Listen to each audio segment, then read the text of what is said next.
Maligayang pagbabalik mga kasolid, Casimiro at Neri, October 25 na sa bansang Japan na Casimiro fight announcement. Yan ang ating mga pag-uusapan. Isama na rin natin yan mga kasolid ang inaabangang laban. Ang laban ni Canelo Alvarez kontra sa undefeated boxer na si Terence Bud Crawford at ang ilan sa kanilang mga undercard. Pero bago yan, pa-like, pa-share at pa-subscribe sa ating video. Para sa ating unang balita, 3 tulog na lang masasaksihan na natin ang bakbakan sa pagitan nitong si Canelo Alvarez at Terence Bud Crawford. Ang isa sa pinakamatinding laban ngayong taon na itong si Canelo Alvarez ay may kartadang 63 wins, 39 knockouts, mayroong 2 talo. Samantarang si Terence Crawford 41 wins, 31 knockouts, is still undefeated. Tiwala itong si Terence Bud Crawford na kayang-kaya niyang talunin na itong si Canelo Saul Alvarez. Umaasa naman itong si Turki Al-Sheikh ng isang napakatinding bakbakan ng ating mapapanood. Ilan sa mga undercard, bakbakan ng mga undefeated boxer, Christian Mabili kontra sa undefeated din na si Lester Martinez.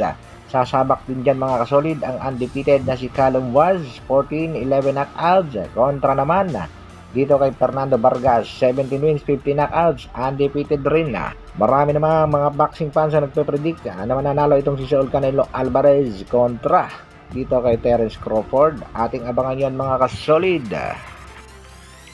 Sa kabilang balita naman mga kasolid, ang labang inaabangan ng mga Pinoy boxing fans ang muling pagbabalik ng nag-iisang angas ng Pinas, Cuadro Alas John Riel Casimiro. Kasalukuyan patuloy sa pag-ensayo at pagpapakondisyon ng ating pangbatong tinaguriang si Angas ng Pinas. Sa kasalukuyan ay seryosong-seryoso ang ating pangbato sa pag-ensayo kahit gabi ay ginagawa ng araw. At marami pa rin naniniwala sa kakayahan ng former 3 Division World Champion. Ayon niya sa kanyang kapatid, si brother coach Jason Casimiro ay main event ang ating pangbatong si Angas ng Pinas at susubok yan mga kasolid sa co-main event. Si Luis Pantera Neri, tinaguriang Mexican bad boy. Ayon niya kay Cuadrolas, it's my boy, ihanda niyo na titulo nyo, papaldo na tayo. At ayon nga sa report, 3 Division World Champion John Casimiro is to return to the ring in Kyrgyzstan on 25 October according to source with knowledge of the negotiation relative to the Filipino puncher much awaited comeback bout. At bibida nga daw dyan mga kasolid bilang co-main event itong Mexican bad boy na si Luis Pantera Neri. Sasabak din ang ating pangbatong si Kenneth Lovera.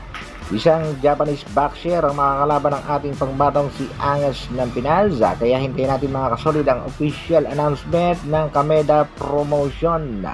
Making his Kameda Promotion debut will battle a Japanese fighter.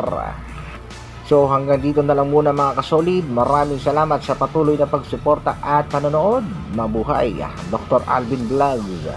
Brrrr.